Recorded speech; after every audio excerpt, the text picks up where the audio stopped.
ఓం నమో నారాయణాయ నమశివాయ. మహాభారతంలో వనపర్వంలో వచ్చేసిన ఆదాయమైన కథ మాట్లాడుతున్నాం. ఇక నలుడు జోదంలో ఓడిపోయాడు. దమయంతిని తీసుకుని అడవికి వచ్చాడు.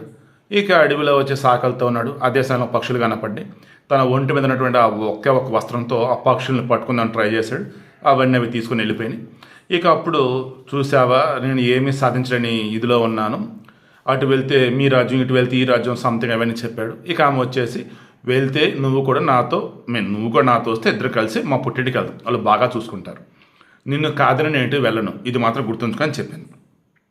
ఇక దమయంతి, మీ తండ్రి గారి రాజ్యం నీకెంతో నాకు కూడా అంతే, సందేహం లేదు, కానీ ఈ విషమ స్థితిలో వెళ్ళలేను. కష్టకాలంలో ఉన్నప్పుడు సమ్టైమ్స్ అల్లుడు మామగారింటికి వెళ్ళలేడంటారు. ఎటువంటి కష్టకాలం అంటే పరువు పోయే సమయంలో. సో ఇప్పుడు నేను రాలేను అన్నాడు. సమృద్ధ స్థితిలో వెళ్తే నీ సంతోషాన్ని అతిశయింపజేసేవాడిని, రాజ్యభ్రష్టుడినై ఉన్నటువంటి ఈ స్థితిలో వెళ్తే నీ దుఃఖాన్ని అతిశయింపజేసినవాడిని అవుతాను. ఈ విధంగా పలుకుతూ నలుడు సగం చీరతో ఉన్నటువంటి దమయంతిని పలుమార్లు ఓరడించాడు. ఒకే వస్త్రం చుట్టబెట్టుకుని ఆకలి దప్పులు తలసినటువంటి వారు ఒక సభలోకి వెళ్ళారు, అంటే ఒక విశ్రాంతి మందిరం. ఆ విశ్రాంతి మందిరంలోకి వెళ్ళి నిషాధేదిషుడు దమయంతితో పాటు నేలపై కూర్చున్నాడు. వివస్త్రుడై ధూళితో కప్పడిన నలుడు అలసిపోయి నేలపైన దమయంతితో నిద్రించాడు. నలుడి మాటలు విన్న సుకుమారి దమయంతి దుఃఖిస్తున్న నిద్రలోకి జారింది. దమయంతి నిద్రొస్తుంది, కానీ శోక సంతప్త హృదయ నలునికి మాత్రం ఆ బాధలో నిద్ర మాత్రం రావట్లా. రాజ్యం అపహరించబడటం, మిత్రులను విడవటం, వనంలో జరిగిన అవమానం అన్నీ గుర్తుకు వచ్చి అతడు చింతాక్రాంతుడవుతున్నాడు. ఇది చేస్తే ఏమవుతుంది, చేయకపోతే ఏమవుతుంది అనేది తెలియటం లేదు. స్వజనాన్ని విడిచిపెట్టడమా లేక మరణించడమా, ఏది శ్రేయస్సో తెలియటం లేదు. నా యందు అనురక్తమైనటువంటి దమయంతి నా మూలంగా దుఃఖాన్ని పొందుతుంది. నేను లేకుంటే ఈమె ఎప్పుడైనా తన వారిని చేరుతుంది. నాతోనే ఉంటే దమయంతి దుఃఖాన్ని పొందుతుంది అన్నట్లో సంశయం లేదు. విడిచి వెళితే ఏ కొంచెం సుఖానైనా పొందవచ్చిన సంశయం కలుగుతుంది. ఇలా నిశ్చయించి కూడా మరలా ఆలోచించిన నలుడు దమయంతిని విడిచి వెళ్ళడమే మంచిదని భావించాడు.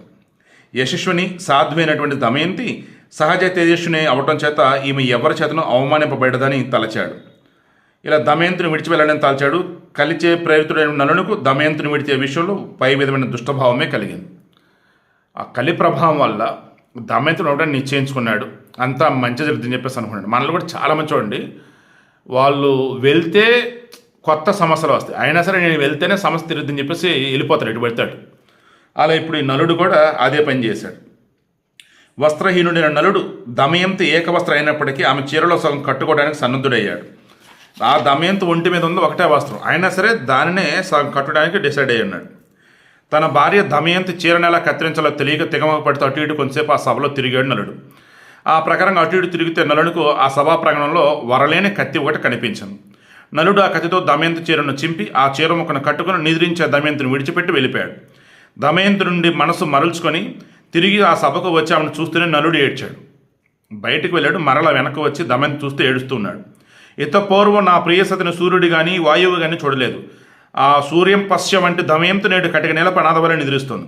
చారు హాసినటువంటి దమయంతి లేచి చింపిన చీరను చూచుకుని పిచ్చిదని వల్ల అవుతుందేమో, విషయం తెలుసుకుని ఏమి కాగలదు.